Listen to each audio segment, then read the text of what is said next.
Now, the official Suncoast weather with ABC7 meteorologist John Scalzi.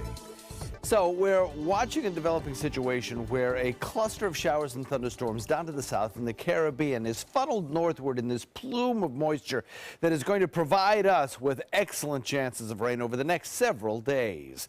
We have a lot of cloud cover out there right now, and temperature at 75 has a dew point value pretty close to it at 74. That is thick tropical moisture, and it's not only at the surface, but it's aloft as well. So some of the showers that formed today have the potential of producing a lot of rainfall because they are so rich in moisture content.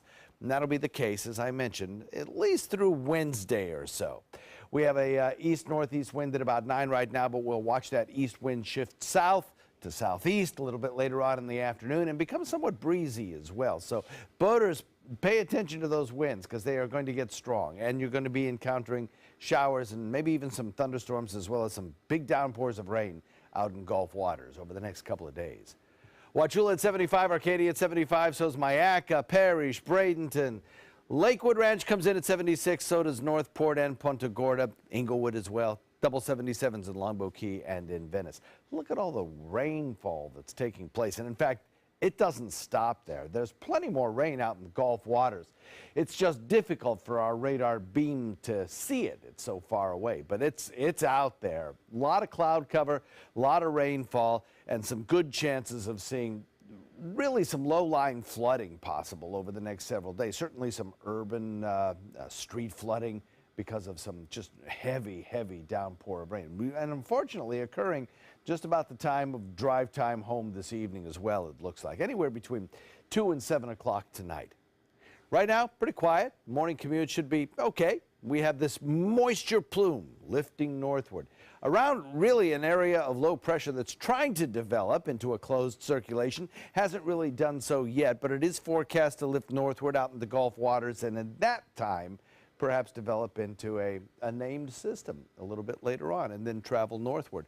The trough of low pressure located back to the west and the area of high pressure located out in the Atlantic are acting together in concert as teammates to kind of funnel that moisture right up out of the southeast. Then it'll be breezy as well as those two systems kind of fight with that low pressure area developing down to the south.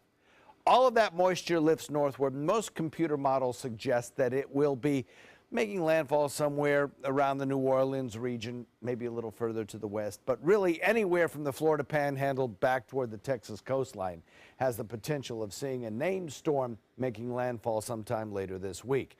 Now, depending on the strength of the storm and its actual location, its impact on us could be anywhere from not a whole lot to perhaps bringing us actually improved weather as we head into later in the week. If it moves a little bit further away from us, it could actually tend to sort of dry us out.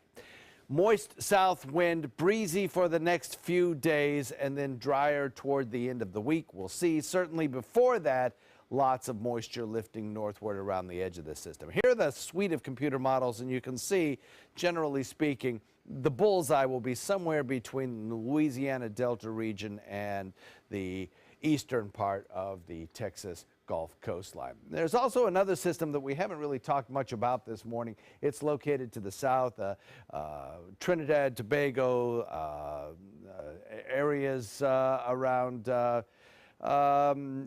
Nicaragua could see the potential for some fairly heavy rainfall as this system drifts toward the west. But don't be too concerned about any of the computer model forecasts beyond about 3 or 4 days, as the shear is going to increase in this zone, and the system is forecast to kind of decrease in intensity a little bit as it heads toward the west. Forecast for the next several days calls for very high moisture content air, followed by heavy rainfall, and then maybe some clearing as we head toward the weekend. Summer starts Wednesday, you guys.